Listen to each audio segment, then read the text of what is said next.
Welcome back, everyone. We're Simply Bitcoin. We break down the news from Twitter, the daily fail, meme review, software releases, hardware releases, and the websites by plebes or plebs. Nico's puzzled face. Anyways, we've got a return guest joining us today. It's Paco de la India, right? Or at Run with Bitcoin. He's been traveling around, attempting to use Bitcoin. We are going to hear from him and his travels. But first, we are going into the numbers. Let's do it, people. Number time! Number Time is brought to you by Bitcoin 2022. It's going to be the largest Bitcoin conference ever. Get your tickets soon before the price goes up and take advantage of the link down below for 10% off your tickets to Bitcoin 2022. At the time of this recording, the block height is 710,750. The Bitcoin price, 59,420. 420. Yeah. All right, anyways. Chain rewrite day 758. We got to take the small wins, right? Total public lightning capacity, that's a new all-time high, 3,262.6. Moscow time 1683, and blocks to the halvening 129,250. I mean, I just want to take some time and blame Dennis for all of this because, I mean, some people would say it like it's a good thing because you get Bitcoin cheaper. I tend to agree with those people. Some people are pissed off at Dennis. It's a mixed feelings, but I'm just going to say that it's Dennis's fault, 100%. You know, the Bitcoin price knew, like this guy, 58K, so we're going to fuck everyone and their expectations and make plan B a plan F. These are nothing but 58K shenanigans, okay? Yeah, exactly. I mean, honestly, every single time now I've been looking at the price for the last 4 days, that's all I'm thinking is frickin' Dennis, look at what he's doing. He's killing us around this 58K, him and his gang. It's like, come on. And it's funny, right? Because any noobs that are watching are like, what the hell are they talking about, okay? So, I mean, I think it was around the time that we went to the all-time high, Dennis came out with his call of 58K. I'm pretty sure it was around then, and everyone was just like, you know, like, fuck off, like, that's not happening, this and that. And then, of course, you know, we started to dip. We went down to 58K. We went below. We came back up to 58K. And then essentially now every single time we seem to dip and hover, it's this 58K region, which right now we're at 59K, but still, I'm feeling like this is the 58K gang's work. Yeah, I completely put all blame onto them. They're completely responsible. But I got a really cool number thing. Some hopium? No, it's not hopium. It's not actual hopium? signal numbers. Really interesting, by the way. It's on hashrateindex.com.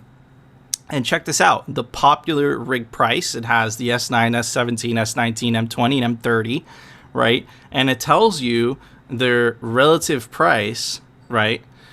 And let's go to the S17, right? And you kind of get a gauge, like, where these things are at, right?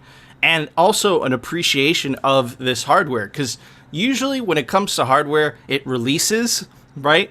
And then the price of that hardware tends to go down over time. But you're actually seeing the opposite with Bitcoin miners, right? Here's the S19, which is the latest and greatest Bitcoin miner money could buy, right? And as you can see, the price goes up, right? Here's the M20, kind of the same story. Here's the M30, even the S9, which is a very old machine, right? This thing is many years old, and it still has a price of $548, which is absolutely crazy. And I think, Phil, when you bought your S9, you actually got it cheaper than this. I did. I got it for 300. It's absolutely insane. And I think this represents what Adam Back said when he came on the show, which is the semiconductor shortage, right? And everyone's trying to get their hands on hardware, but it has a premium, right? Like, it's absolutely crazy. This machine came out, I don't know how many years ago, and now the price of that machine is more expensive. Now, the Bitcoin price obviously plays into that. I think the semiconductor shortage has something to do with that. And I think, you know, all the bullish news, whether it's El Salvador and all this stuff. And right now, like, to be frank, everyone is trying to mine. Everyone's trying to get their hands on these things.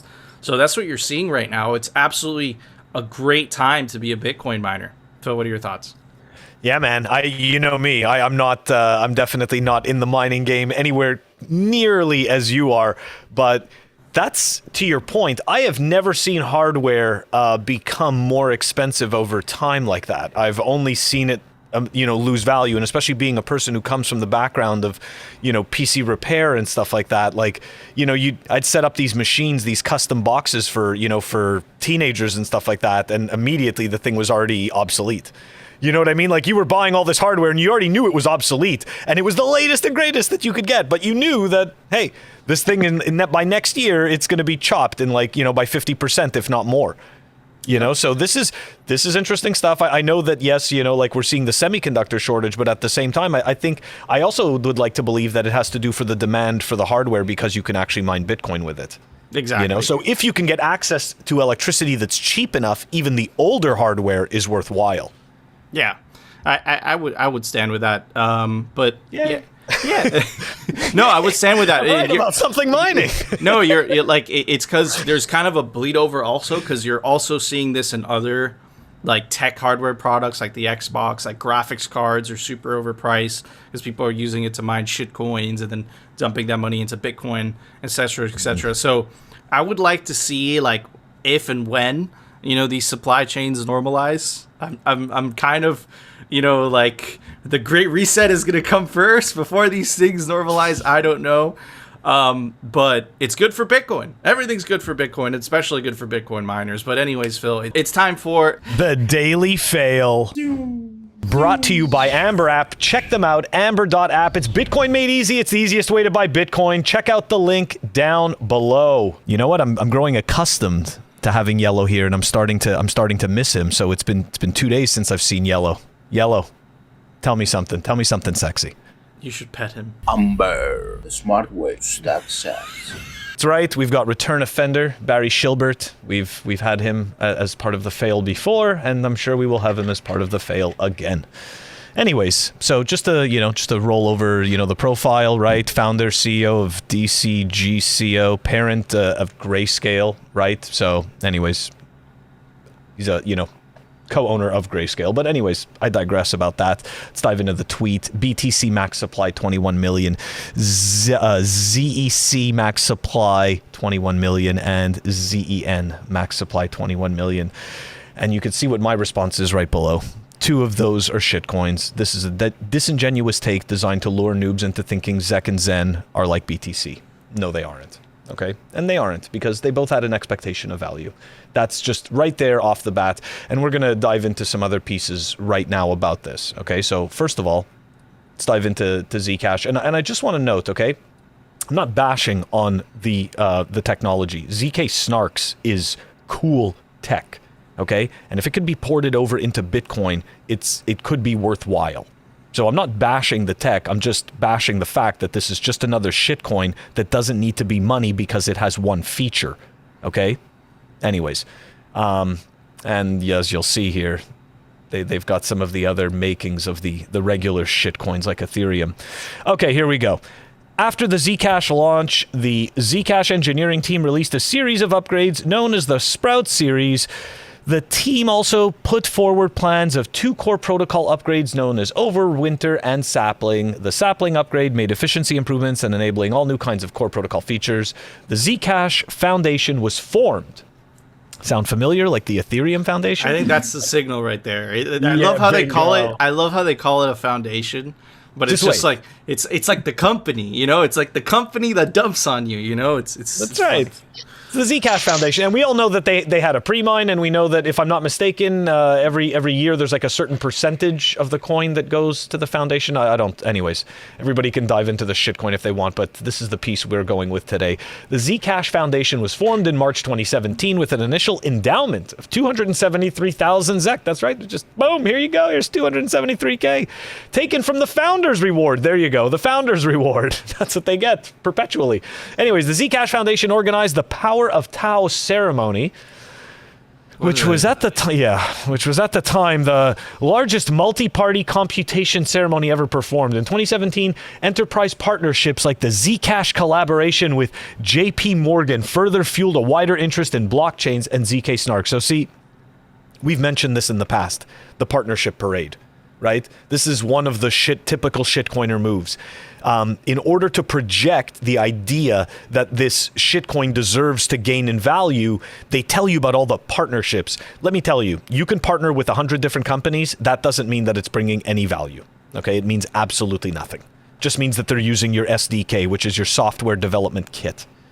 Okay, that means nothing. Anyways, 2019, 2020. In early 2019, the Zcash company, this is the part where it gets interesting. The Zcash company rebranded to the Electric Coin Company to differentiate from Zcash the protocol and the Zcash Foundation. The Zcash community began several month-long governance discussion regarding the continuation of the Founders Reward and the Zcash trademark. So anyways, that is just to point out to you that piece. It's just a shitcoin like the other ones. Then they go and they create this false narrative, right, that you have the Electric Coin Company that's somehow separate from the foundation, but it's all Zcash. Anyways, we're gonna move on to, hold on, there's another piece to this, right? Because the other shitcoin he had was Zen, right? Barry had Zen up there. Grayscale has Horizon Trust, right? They've got a trust based on this token, where they get people earnings based off of it, right? Grayscale Horizon Trust provides a secure structure to gain exposure to HZen, which is their product. Okay? So, yeah. That's the first fail. So to me, you know, you've got Barry shilling his bags, shilling shitcoins, and again creating that false narrative, right, where association creates validation, and it's just not true. I think you hit the nail on the head, dude. And I think I want to go back to this idea of partnership parades. And, you know, look, we went over this when you went over the Logan Paul thing about how he supposedly bought that NFT. You know, the question is, how much Zen did Silbert get, you know, for this, right? Like, how much was given to him, you know, for free? Hey, you know, associate your name with this. It must have legitimacy because it's associated with your huge fund, right? Because that's kind of how they function, right? And we got a comment a couple days ago where the person said, you know, like, why are you guys hating on the community so much? Okay, hold on a second. The Bitcoin community is not the same as the crypto community, okay? It's completely two different communities. The crypto community is all for, you know, buying a token of a company, of a highly centralized, you know, so-called crypto. And the Bitcoin community is more focused on freeing mankind, right? It's more selfless.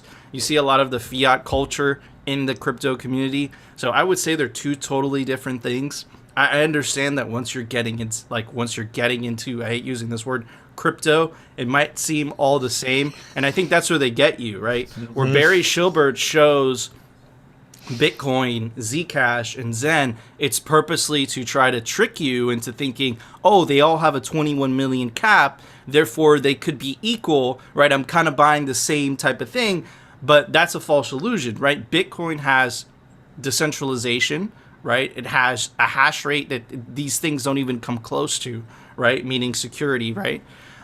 So, I mean, look, it's a false connection that I think a lot of people getting into the space kind of connect. And also, and I've talked about this a little bit in the recent Citadel 21 interview that I did with Pirate, where exchanges need to move to a SAT standard, right? Like the fact that they're stuck on a Bitcoin standard, it sucks. And I've seen the unit buys for a lot of people where they would rather have 1,000 worth of Zcash versus 0.000, I'm just giving examples, 0.0001 of Bitcoin, because psychologically it feels better to have 1,000 of something, even though that 1,000 of something is dog shit, right? So I think exchanges really need to move on to a SAT standard. I think we're going to see that very quickly.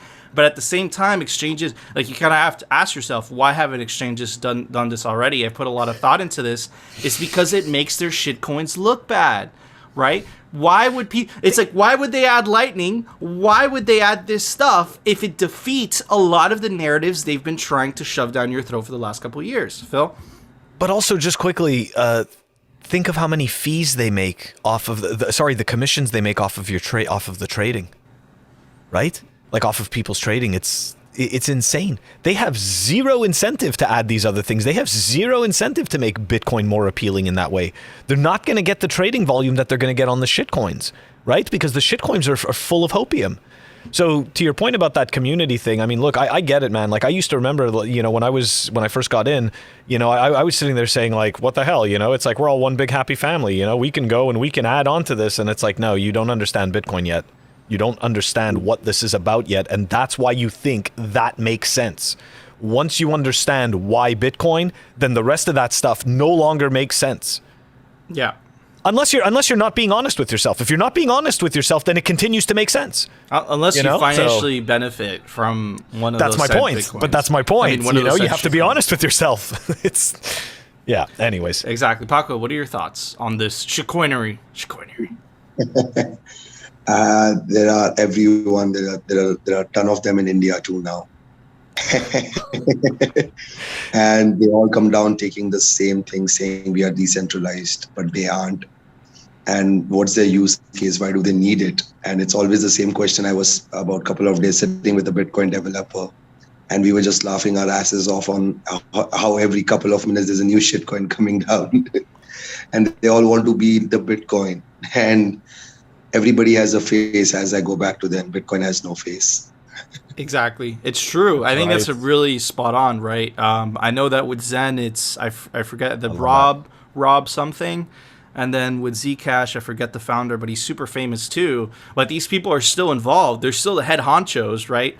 Who's the head honcho at Bitcoin, right? You could make an argument, which is a valid argument. You could say, oh, it's Blockstream. Oh, it's this. Blockstream disappeared. Bitcoin would be okay, right? If any of these quote unquote Z CEOs or head of foundation people, whatever title is convenient to them, disappear, the question is, would development for that said shitcoin continue? And I would say no, it would not, right? So anyways, big difference. And even though I know in the beginning it's hard to differentiate, but it's very important.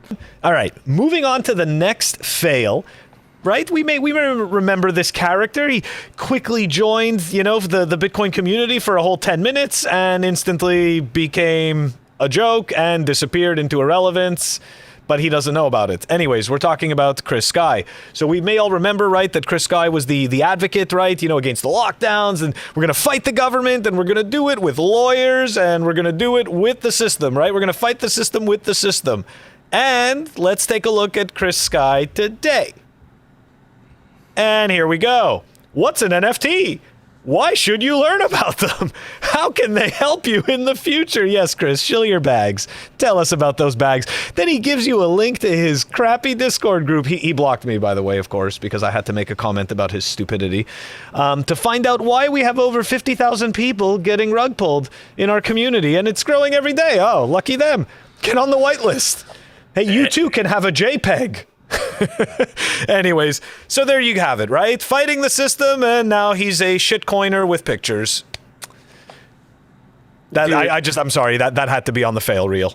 Look, Owie said something so wise. No, it was an incredible fail because there's a lot of signal there, and I think Owie said something so wise, which is like, if you're not actively buying Bitcoin and taking self-custody, you're not fighting the system. Every time and again, like, we're not advocating, you know, anything illegal or anything like that, but anytime you pay taxes into the machine, right, you are funding the system, right? The best bet to change the system peacefully and legally, right, is to migrate to a Bitcoin standard where you're taking the creation of money out of the hands of politicians, right? Because that's where a lot of their power comes from, right? It's like, think about it. It's like, why is the government able to do all of these things? It's because they're in control of the money, right? So again, there's a small group of people, right, of elite people, either elite politicians, which are controlled by elite people in that society, right, that control all of society, whereas Bitcoin, right, it's decentralized, right? The fact that you have your own Bitcoin, whether that's 1 Bitcoin or 1,000 Bitcoin, you don't have any more influence over that said network, over that said system, unlike the fiat system, right? So that's the revolution. That's the change. Like, the change that you want, the revolution is in Bitcoin. And none of those shitcoins, because of their lack of decentralization, are going to provide you that said change, which is why we focus on that so much on this channel. Because, yeah, if you want to get rich quick, you could totally get lucky on said shitcoin, right? If you want to be one of 1,000, right? But in our experience, like Phil and I's personal experience and just seeing this year after year after year after year, right? Here's the thing. It's like, do you want to gamble and, gamble your net worth and your value and your time and your energy, or do you want to put it in Bitcoin? Literally, the protocol is designed to go up in value because it has absolute scarcity, and there's an artificial supply shock every 4 years caused by the halving, right, which tends to put the price up, right? So again, like, do you want to put your value, and nothing's a sure thing in life, but do you want to put your value into something that has absolute scarcity, that can't be debased, it can't be confiscated by the government, or do you want to put your value into a roulette wheel? Because that's essentially what you're doing when you're buying said shitcoin, right? We've shown you many times. We're not going to pull you up the images. Go back to the old episodes where it's like 2013, 2017, and 2020, and the top 10 shitcoins in the top 10 cryptocurrencies, I hate using that word, are different every single one of those years. I think ETH and XRP are the only ones that really kind of stay the same, but even them two, if you actually compare their value, as it relates to Bitcoin, they're still on a downtrend, right? Like, they're all-time highs in Bitcoin. I'm not talking about in dollars, because that's the misconception. It's like, oh, I'm fiat, I'm fiat rich because I bought said shitcoin. That's not the real question. The real question is, do you have more Bitcoin as it relates to that said shitcoin, right? And we've pulled you those charts, and the answer is no. So in the short term, you might be able to outpace Bitcoin, but in the long term, what history has shown us is that no one beats the king, right? So anyways, and that's, again, because the king doesn't have a hero, it doesn't have a foundation, it doesn't have a CEO, right? Anyways, Paco, what are your thoughts on all this? We love it, man. We humans love to take risks, and the easiest way in India is by trading. Everybody gets onto trading, and you wouldn't believe everybody has tons of Shiba Inu, and then they go on saying it will be touching $1, and then we come down to say to them, like, come on, have we done some maths? And then you come down hearing every day. So there's everyday talking. It's a get rich quick scheme, which is why Bitcoin is there to teach you patience, right? It teaches you, like, there's one simple code. As I said with you, like about a week ago, I was sitting with a Bitcoin developer, and he showed me a single code on GitHub, which does the halving. And you're just like, oh my God, that's a single line that just creates so much magic. The magic internet money worth so much. And I think the shilling will keep going on, and every time there will be a new ones trying to beat the Bitcoin. But as you know, they all have faces. Absolutely. I think that was so magical that the halving is only one line of code. That I didn't know that. You learn something new every day. That's really interesting. But yeah, man, it's such a shame. And I honestly, like Coinbase, for example, they're never going to move to a SAT standard. I don't think they're ever going to implement Lightning because it would just kill their business model. It would prove Jack Mallers right in the eyes of Armstrong. I think, and then you kind of see this with Coinbase kind of, visiting with Brian Armstrong, to be specific, visiting Washington, D.C. They have no choice but to kind of get in bed with the state, with the government, to make sure that they don't get shut down. And you contrast that with Bitcoin, it's like Bitcoin just doesn't care, right? So, man, this is going to be a hell of a fight. The shitcoins aren't going to go anywhere. They're going to stay. They're just always going to be there. But, at least we provide a counter narrative, even though I know it's inconvenient for a lot of people. But anyways, Phil, it's time for the Daily Meme Review. The Daily Meme Review is brought to you by Citadel 21. It's the best Bitcoin cultural zine. Get yourself a physical copy. There's only 1,000 made per volume. This is volume 9. They're scarce. This is copy 300. And yes, super cool artwork. It's different artwork for every copy. Get your copy of Citadel 21 today. All right, everybody. The first meme for the Daily Meme Review is brought to us by Lena Seish. The era of fiat institutions is coming to an end. Developing countries depend on our loans to escape poverty. We'll connect our country to a free monetary network and financially empower our people. That's a step too far. We're not supporting you. El Salvador 2030. It's a super cool city. A lot of details in there. Bitfinex and Blockstream, which are in charge of the Bitcoin bond, volcano bond, whatever you want to call it. And they say, just wait until they come asking for our help. Yeah, all right. Okay. I bet you Steve Hanke cried when he heard about that. Anyways, moving on. The next meme is brought to us by Joe Consorti. And no, Bitcoin is threatening the dollar as reserve currency. And the Chads, yes. Highly accurate. Next one brought to us by Daniel Burr. We have city coins. We have Bitcoin cities. I want to apologize because this dude is from Miami. Okay, next one. This is how memes are so effective. This was a response to an Ethereum tweet. He said, someone said, yes, I have abandoned Ethereum despite supporting it in the past. Yes, Ethereum has abandoned its users despite supporting them in the past. The idea of sitting around jerking off, watching the burn and I don't know what that is, purity test while zero newcomers can afford the chain is gross. And he's referring to the fees, right? And this is Dave Hoffman. We've made fun of him so many times.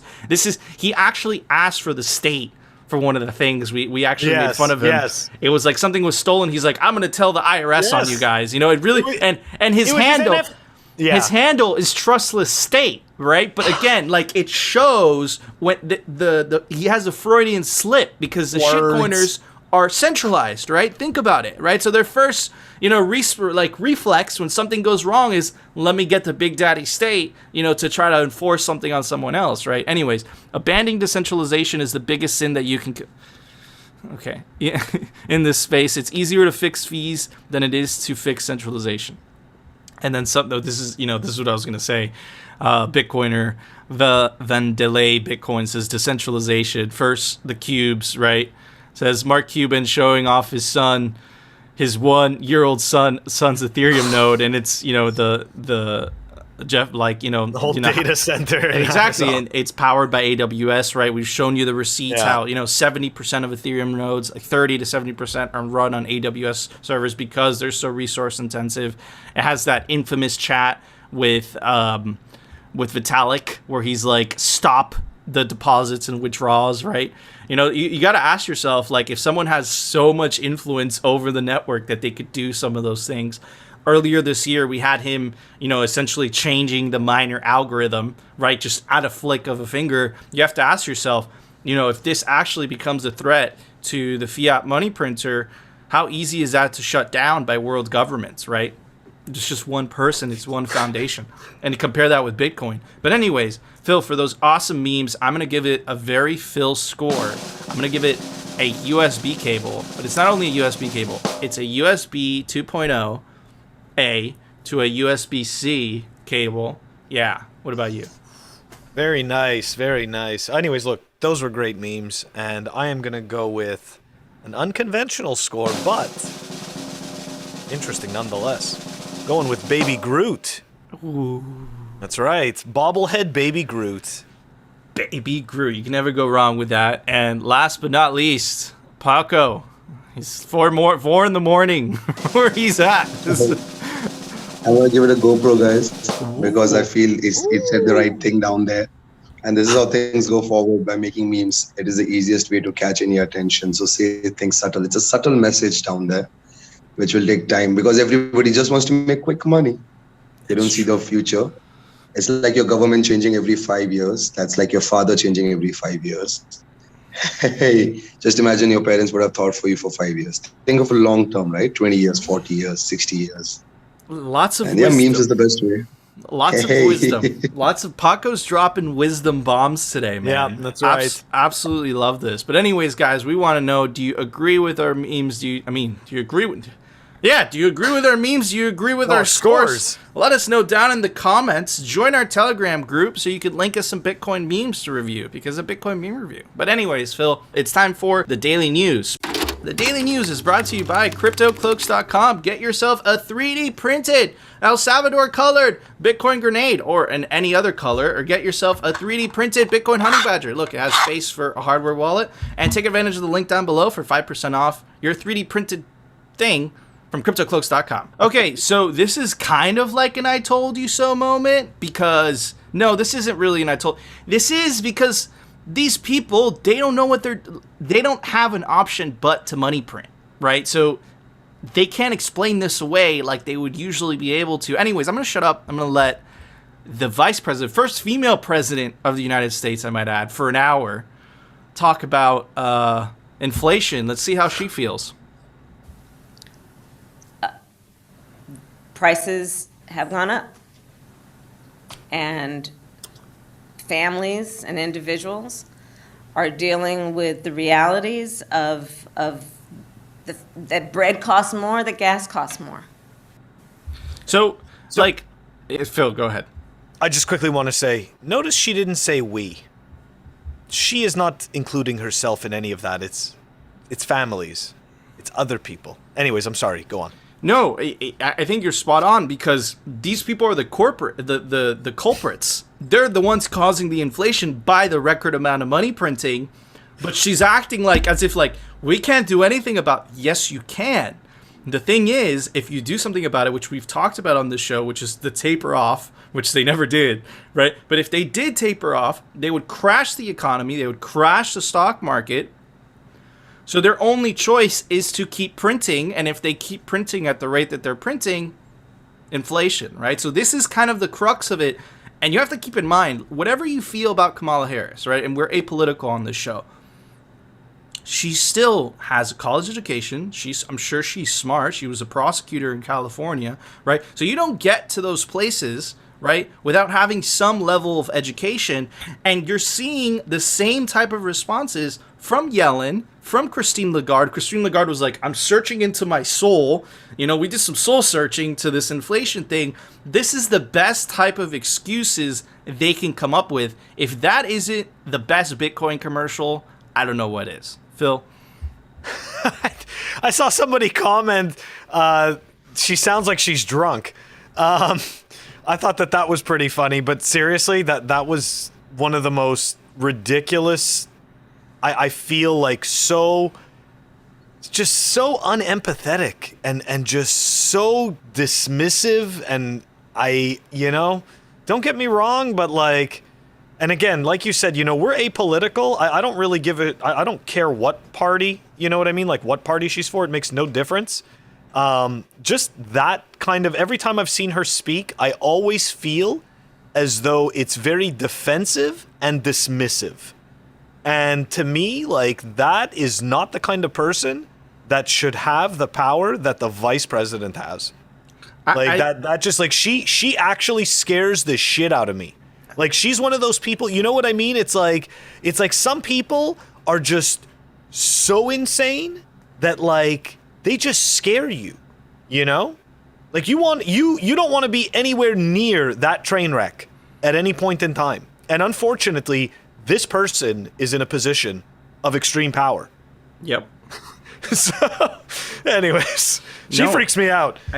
You're dude, absolutely spot on, and it's just so Listen, but we're looking at this from the eyes of the Bitcoin lens, right? You're protected by the orange force field, so you're just looking essentially at this ancient money system and political system, I might add, and you're just looking at it, you're like, dude, what the F is that? This is crazy. This is insane, that these people have so much power because they control the money supply. It's just insane. And I know what you're saying. It's like, oh no, but the Fed and the government are separate. It's like, yeah, but they pass a bill of this much money and then they know that the Fed is going to pay for it. So it's like, yes, on paper it is separate, but the question you have to ask yourself, is it really separate?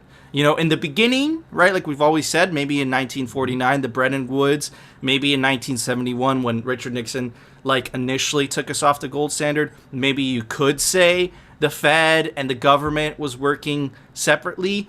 But now, in today's day, I think they're only separate on paper, really. But anyways, Paco, are you seeing this inflation in India?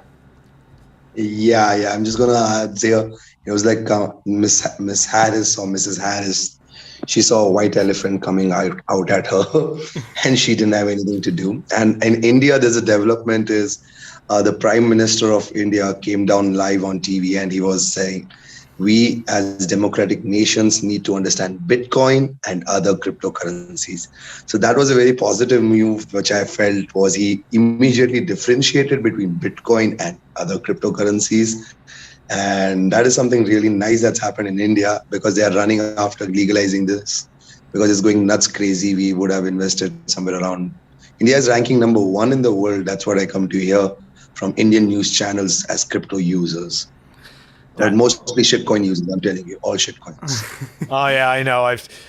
Unfortunately, it was the similar type of thing in 2017 and 2018 as well. But you know what? at least the government did make that differentiation. Hopefully he'll call them shitcoin soon, but I'm not holding my breath. That is incredibly bullish, bro. And again, this kind of goes into the theory that we were talking about, Phil, where it's like the countries that least benefit from the legacy financial system, they're going to be the first ones to jump ship, right? They're going to be like, well, like if it's the dollar and the euro, like why am I here? You know, it's like why am I defending this system? It's trash, right? And then you have like the U.S. kind of, you know, posturing, you know, they're passing all these crazy laws and the recently, you know, the infrastructure bill. And you see hope in India, you see hope in El Salvador, which we're going to get to in a second. But yeah, man, I'm incredibly bullish for the future, and specifically those countries that are embracing Bitcoin rather than fighting it. Anyways, moving on to this, right? This was the initial kind of article, right, where again, you saw Steve Hanke kind of structuring this way where it's like, look, beware, don't touch Bitcoin. It's going to torpedo your fiat money things, whether it's bonds, whether it's the IMF loan. The name of this article is El Salvador Bitcoin scheme could torpedo 1.3 billion IMF loan, and analysts warn. And I think they try to do that to like dangle it over their heads. But again, right, El Salvador government strikes deal with Bitfinex Blockstream to issue $1 billion Bitcoin bond, right? So it's literally, again, it goes back to this idea of the moat that they built, Phil, where they built such a big moat around themselves that they thought they were protected, but all of a sudden there's a parallel system that's better, that, you know, that just provides a better solution to these, you know, developing countries. And I don't think they know what to do. I looked at Steve Hanke's Twitter. He hasn't said anything about it. Maybe he says it tomorrow, right? But again, like, I don't think they have a solution to this.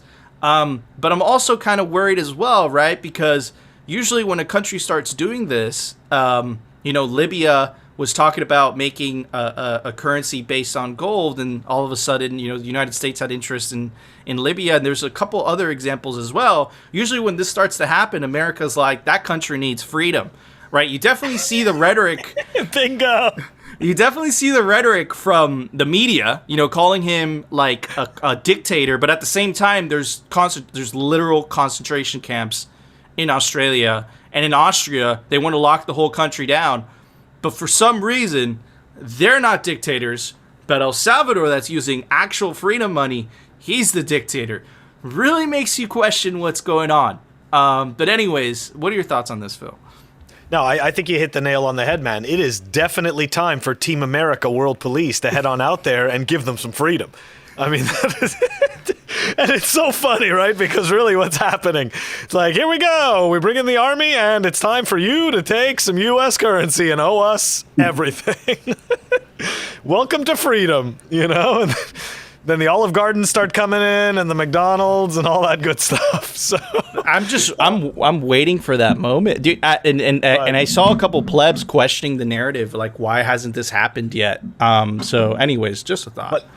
But I did see something else about El Salvador, where El Salvador was being bashed again for Bitcoin, and it's, unfortunately, I'm totally brain farting on what it was, but it was just one of these absolutely pathetic narratives. I'm gonna see if I could dig it up. But look, we can't expect that. You know what? I think it was yes, it was ICO Sonat, okay, and I do have the tweet. I'll provide it for us in the show notes. But essentially, it's from the Fed Reserve, the St. Louis Fed Reserve, explaining, okay, how these top South American countries have all kinds of, have increasing numbers of people trying to flee, and of course, El Salvador is on that list, right? It's and of course, it's like the like one of the main mentions, you know. So it's just this totally cringe, stupid take. Keep in mind, the Fed came out with another take about how it costs less money not to eat turkey this year. You know, like, so now all of a sudden the Fed Reserve is giving health guidance. Is that what's happening to us? Is this the world we've come to? We're getting health guidance. This is total collapse, bro. They're doctors now. This is they're dietitians, Nico. Total and utter collapse of the legacy institutions, dude. We're witnessing it before our eyes. You're losing legitimacy. Yeah, it's the banker dietitian. You haven't heard about this role? Come on, man. We're going to sign up for this. We're going to be the new banker dietitians, okay? We're going to tell people how to eat. We're going to tell people how to bank. It's going to be fantastic. It's great. I heard it's actually healthier, according to the World Economic Forum, it's actually healthier to eat bugs than turkey. That's what I heard. I might be wrong. And they're very high in protein. Yeah, that's what I heard as well. That's true. Anyways, Paco, what are your thoughts on this? Are we crazy, crazy fools? Like bugs are good for proteins, that I agree with. Like you got to eat lots of them. And FUD is really important. Like I'm in India, right? And I keep checking the news. So I was looking for some Bitcoin places in Hyderabad. I typed Bitcoin Hyderabad. The next thing you know, it's only scams, money lost. This was they lost their private keys. This is how they're taking the money. It's the biggest bubble. Those are the top 10 newses. And then you're like, okay, these news channels are all centralized. So they control the power. And who controls them are guns and missiles run by the government. And that's how they just keep creating FUD for everyone. So that people keep getting scared and keep calling us crazy. And I guess it's good to be crazy. Yeah, I get it, dude. It's definitely, being crazy has been a really good decision. If I listened to any of their advice, like Steve Hankey's advice or Peter Schiff's advice, I'd be a lot poorer than I am today. What about you, Phil? Yeah, I definitely am glad that I didn't listen to any of the mainstream information. And yeah, these people are just absolutely evil clowns that are ruining people's lives with their ridiculous poverty creation narratives. You know, so I think the narrative is collapsing, though. I think I think by the day, less and less people are really buying into this BS. Like we're witnessing it. But again, like it's what I said, like human beings, you know, we see it, we feel it, right? But again, time does its thing, right? So it could be years of this collapse. It's slow. But anyways, Nico, yeah. The Fed just gave food guidance. I want you to remember that. We said this here, and don't worry, we're going to cover it tomorrow on the fail. Okay? So that's part of the fail. So I already gave that part away. But it doesn't matter. Absolutely insane, right? But anyways, the big headliner of today, before we, kind of pivot to Paco's explorations, check this out. Big news dropped last night. This is on Bloomberg, right? El Salvador plans tokenized Bitcoin bonds and tax-free Bitcoin city. El Salvador, I just want to point out Nayib Bukele. Anyways, El Salvador intends to issue the world's first sovereign Bitcoin bonds and build Bitcoin City, which will be free of income, property, capital gains taxes. President Nayib Bukele announced in the Bitcoin beach town of Maisaita, I don't know if that is Bitcoin Beach, but anyways, to a crowd of cheering Bitcoin enthusiasts. El Salvador plans to issue $1 billion in tokenized US dollar denominated 10-year bonds to pay 6.5 via the Lightning Network. Now, focus here a little bit, right? 6.5 doesn't sound like a lot to a Bitcoiner, right? But compare this with traditional bonds. This is a nuclear fucking weapon, right? I think the 30-year bond in the US is 1.8%. They haven't seen this in years. This is rocking to the core, right? Half of the funds of the so-called volcano bonds will be converted to Bitcoin, and the other half will be used for infrastructure and Bitcoin mining powered by geothermal energy, Mao said, while sharing the stage with Bukele, which we'll get to some pictures in a bit. After a 5-year lockup period, the government will begin to sell its Bitcoins and pay an additional dividend to investors, Mao said. He told Bloomberg News on Thursday about his proposal. Blockstream's models show at the end of the 10th year of the bond, the annual percentage yield will be 146% due to Bitcoin's projected appreciation. Mao said forecasting Bitcoin will hit the $1 million mark within 5 years. We're not going to say our opinion on that, but Mao said the lockup period on the bonds is designed to take 500 million in Bitcoin out of the market for 5 years, adding to the token's scarcity and value. I hate this word. Tokens. No. It's not a token. It's just Bitcoin. But I love the rhetoric. Anyways, moving on. Let's show some pictures, right? This is actual Nayib Bukele in the middle of the presentation, and it has some more details. And thanks to this tweet by Brad Milscan. But anyways, it has issuer, the Republic of El Salvador. Scam. Bookrunner, Bitfinex Securities, Issuance Protocol, Liquid Network. Congratulations, Adam and Mao, by the way, for that. It has all the details, really cool stuff. All of this is in the link down below. Another picture, Mao and Nayib Bukele. This is so historic, man. This is incredibly bullish, right? And they kind of go into the details, more of it. Assuming a 5-year volume weighted average price of 50,000, the note could generate additional capital of 160 million. This is completely game changing to traditional bonds, which aren't even beating inflation. This is just gonna, I think, honestly, Phil, I think that 6.5% is extremely conservative.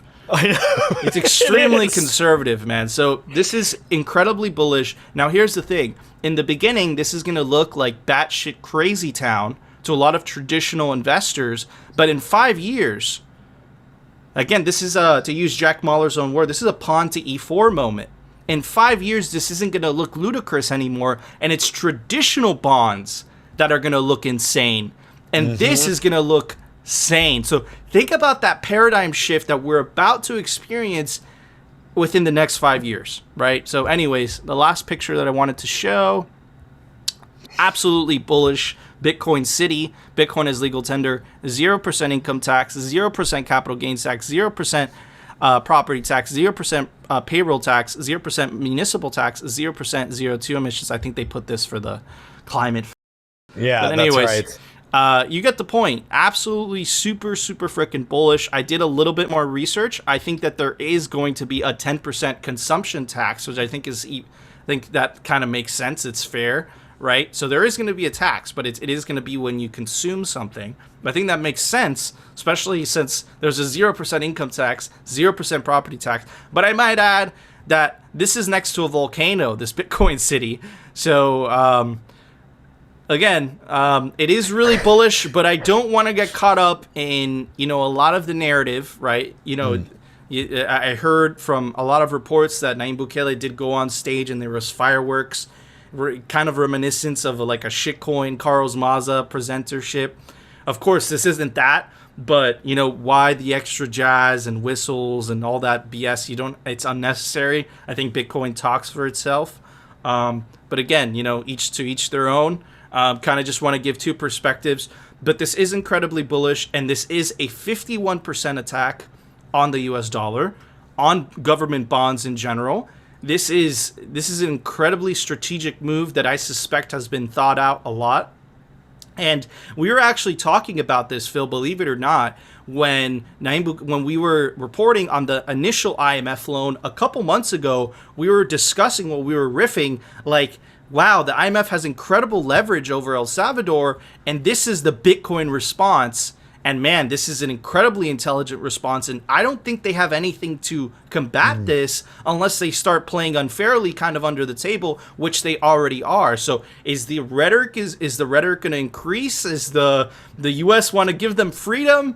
I suspect it's going to be all those things. As what Bitcoin does, it shines a line of truth on the garbage that is already there.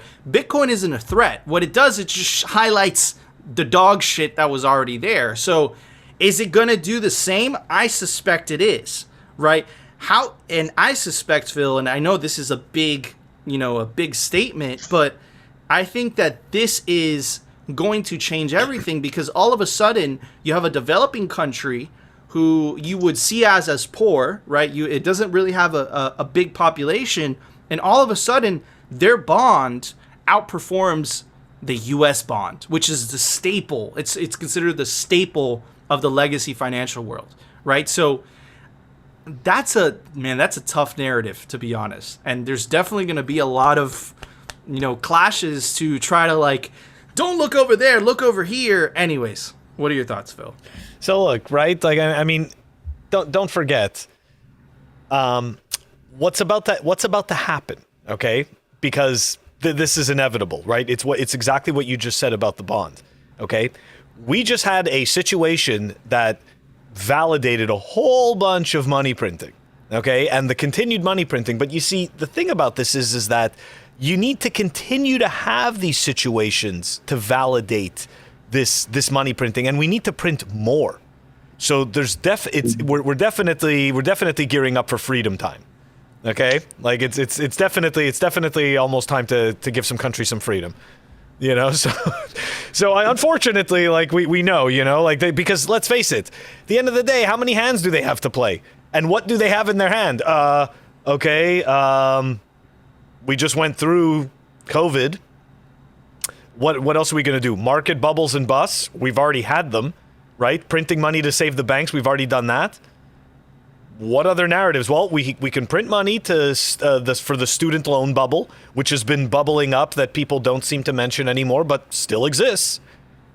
That could be a hand to play, but I think that Bitcoin to certain people in the government, Bitcoin is a bigger thing to look at than those things. You know, those are kind of stuff that they can keep in their back pocket. You know, but this could merit a lot of money printing. A lot of freedom. A lot of freedom. A lot of freedom. And when we say freedom, we mean U.S. invading Not countries, because that's what they do, right? They find a convenient excuse. You already see the rhetoric from the media. You see Hillary Clinton going on, a forum of elites and saying cryptocurrencies are a threat to the status quo. No. They're a threat to politicians and the way that you've been racketeering and just taking advantage of your populace to enrich yourselves. But it's actually going to free your people. It's going to make your people a lot wealthier. And more importantly, it's going to empower the people over the state, right? So again, but let's see how this develops. I think that this caught a lot of people off guard. Let's see what their response is, which I'm sure they're going to have one. Anyways, Paco, what are your thoughts on this, with this historic moment in El Salvador? Hey, this is amazing, guys. This is really great. Somebody had to take the leap of faith, and that too with 6.5% right in your face. It's a strong message. Like, guys, start looking this way, but as you know. But anyways, US had control over them. Like, they were using US dollars. Similar is with Panama and Ecuador. And they love to have control over every country that is trying to leave them.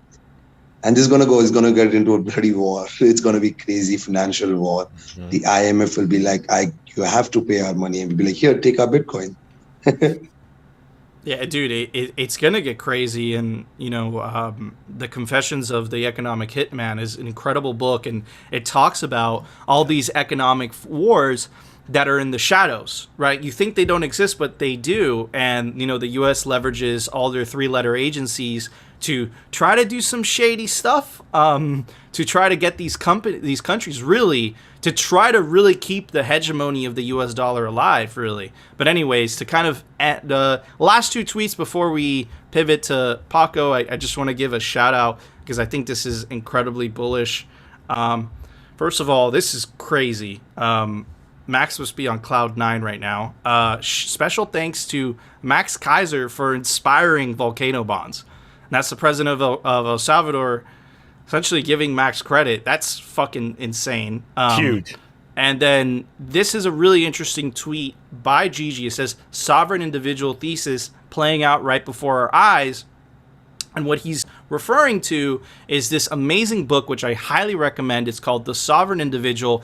And in that book, he's describing exactly what's happening right now, where it's this theory because of the advent of semiconductors, it would empower individuals so much that you would see countries start to compete for individuals to go there, right? Think about that. Before, that wasn't possible on a US dollar system, because think about how difficult it is if you have millions of dollars and you want to transfer that from the United States to El Salvador. Think about all the hoops that you have to go through, all the fees, all the KYC. Is that for drugs? All those questions. Now with Bitcoin, you could take that over the border and memorize 12-word seed, and you could take, if you had those millions of dollars with you, and you could take everything with you and you could just leave. You don't have to go through all these hoops, right? Since the money is separated from the fucking system, right? Mm-hmm. So again, that gives the individual tremendous amount of power to go where he is treated best, right? You're already kind of seeing a microcosm of that in the US, right? Where the blue states, again, we're apolitical. We are super political in the sense that we vote for politicians that support Bitcoin. We don't care about their fiat political parties, whether they're Democrat or Republican. We don't give a shit, right? But we do give a shit about whether they support Bitcoin or not. So just to clarify that, but you kind of see this already in the blue states, where the blue states decided to lock down, whether you agree with that or not, and the red states decided to stay a little bit more open. So what you're seeing is you're seeing a lot of people leave the blue states to the red states. And the reason I bring that up is kind of an analogy of what this is, right? If a country starts to get too totalitarian with Bitcoin, what you're going to see is a flight of Bitcoiners leaving that country to go to El Salvador, to go to the Ukraine, to go to India, which have more, or to go to Portugal, as 0% capital gains tax for Bitcoin, to go to essentially sovereignties or countries that have more favorable regulation. And again, because the friction to take Bitcoin with you is so small, right? Again, it's just a matter of like, okay, let's just get up and leave and like, fuck this authoritarian shit. It's not worth it, right? And again, the internet also facilitates that, because all of a sudden, especially with, the sickness that's going on in the world right now, you see a lot of, job providers, a lot of employers, right, essentially saying, listen, let's just go all remote. I don't know why you're going to the office. I know that's the case with you, Phil, like kind of happened in your job. So again, it's definitely it's going to be a radically different world in 10 years. And if you kind of want like a playbook, a step-by-step playbook of how this is going to play out, kind of refer back to Gigi's tweet, I definitely recommend the book, The Sovereign Individual. It's absolutely mind-blowing. And this guy predicted everything that's happening right now back in the 90s, right? Even the advent of an e-money and all of this stuff, and essentially what the internet was going to facilitate for individuals, essentially. Phil? Oh, yeah. No, absolutely. I don't have any other comment on that. I'm sorry. What about you, Paco? Have you read that book?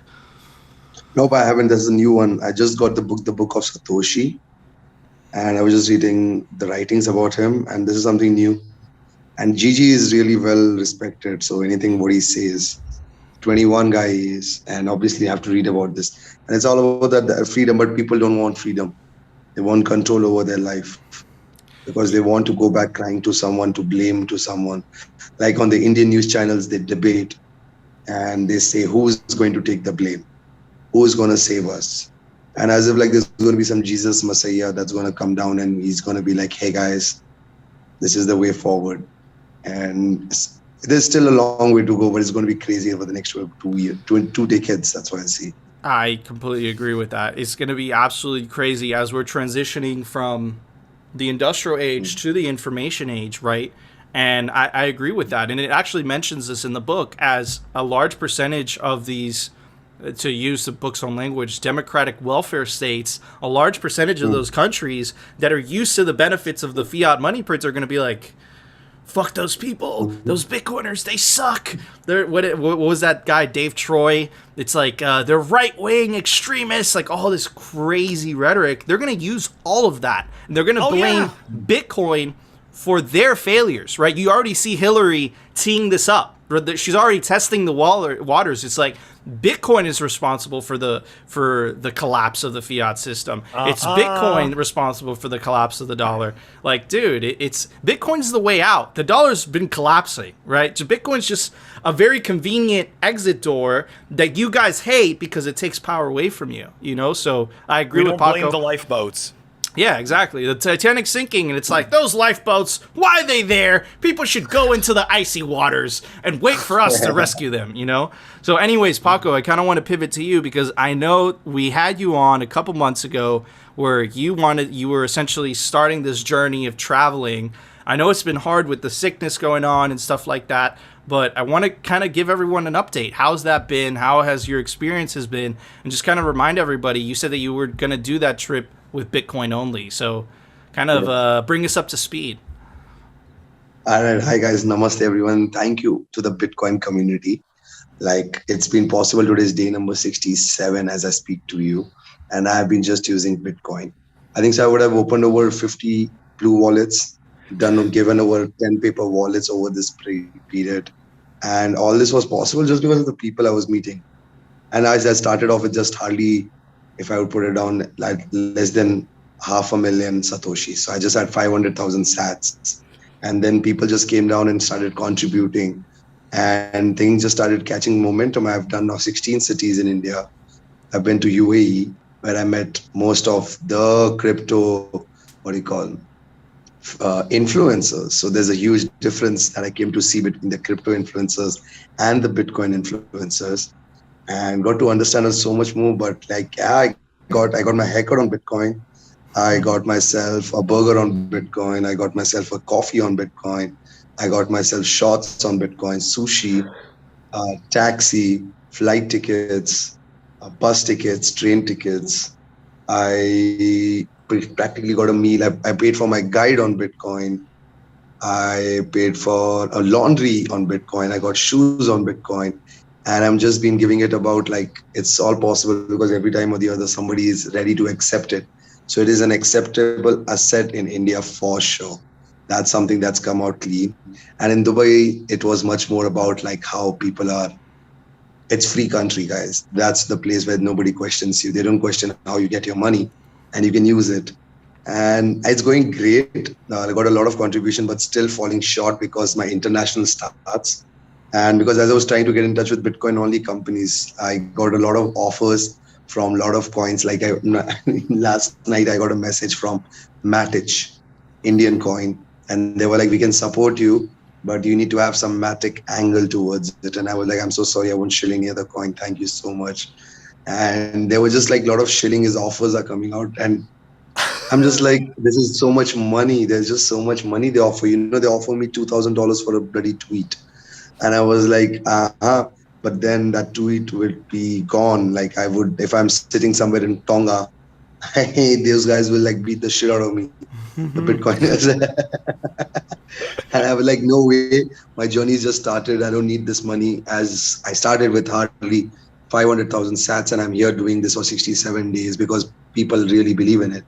And I'm moving off to Far East Asia. So I'm starting off from Thailand, moving over to Indonesia, Singapore, Philippines, cross over the Pacific and enter into the South America, go see what the Salvadorians are doing down there. So it's going great, really grateful. Dude, really, that's amazing. That's freaking awesome. And I think the highlight was you just went through all the things that you bought with Bitcoin. And I think that really highlights, you know, because we have this idea, right, where it's like, oh, you know, is Bitcoin legal tender? Is Bitcoin whatever? Dude, at the end of the day, Bitcoin's like cash, right? If you go to a store, right, and this is what I was talking about earlier, right? If you go to a store and the dollar's hyperinflating and you give that store like a sounder money, and it's like, the question is like, does that person have a Bitcoin wallet or not? 9 out of 10 people, I would say, Phil, would be like, yeah, you could pay me in Bitcoin. Awesome. You know, regardless of, you know, what the political situation is, right? Because again, it's like cash. There is no middleman. There is no institution that you have to deal with. It's a direct peer-to-peer transaction, right? So that, I think, highlights the power of Bitcoin. And Bitcoin isn't legal tender in India right now, right? So again, you know, it really highlights, it's like, regardless of what's happening in fiat politics, Bitcoin still does its thing, right? Regardless. So it's just, as a Bitcoiner, you tend to gravitate, and this is kind of tying it up with Gigi and the sovereign individual tweet.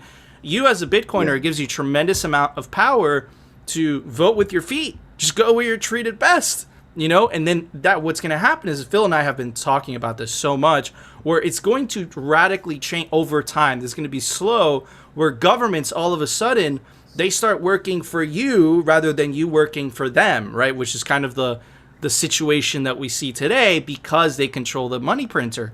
But if you take that money printer away from them, and all of a sudden they have to attract Bitcoiners, right, for tax purposes, for business purposes, all of a sudden the power is not in their hands, but it's in the Bitcoin hands, and their only response is, we have to provide better incentives for that Bitcoiner to come to me than to go somewhere else. And that's exactly what you're doing. This is no longer theory. This is exactly what you're seeing play out in El Salvador, when he's saying 0% income tax, when he's saying 0% property tax, when he's saying 0%. Why do you think he's doing that? To incentivize rich ass Bitcoiners, whales, to fucking move to El Salvador. And I heard that it's like $100,000 investment in that bond, and you get yourself an El Salvadorian passport. That is exactly what the guy was talking about in the Sovereign Individual. That's exactly what you're seeing play out right now. We have front row seats for it. It's freaking awesome. But anyways, Phil, there was an open source software release today. Why don't you tell everybody about it? Software releases. The software releases are brought to you by CipherSafe. Check them out, cyphersafe.io. It is definitely one of the best places to store your seed, right? Steal backup, tamper-proof, pet-proof, weather-proof, all the stuff proof. Check it out down below. All right, everyone. We've got Umbrel version 0.4.8 that was released. And before we go, I just want to explain with software updates, right? So a lot of times stuff like Umbrel or MyNode, they have a UI, right? They have it's kind of like a shell UI, and behind it are different applications such as Bitcoin Core or Ride the Lightning, which is a web interface for your Lightning wallet. Okay, and these versions are going to differ from the main version of we'll call it the shell UI, which is Umbrel. Yeah, the OS. The OS, thank you. Yeah, the OS, but it's really just a shell. Anyways, but Umbrel version 0.4.8 down below in the show notes and rant.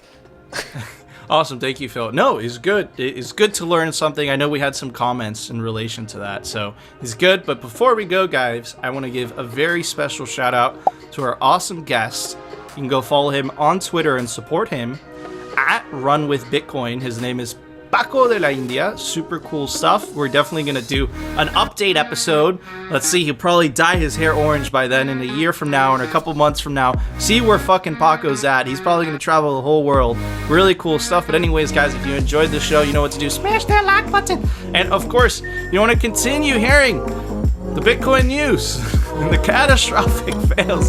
Definitely consider subscribing. We'll see you tomorrow, guys, for another episode of Simply Bitcoin. Bitcoin is the silent revolution.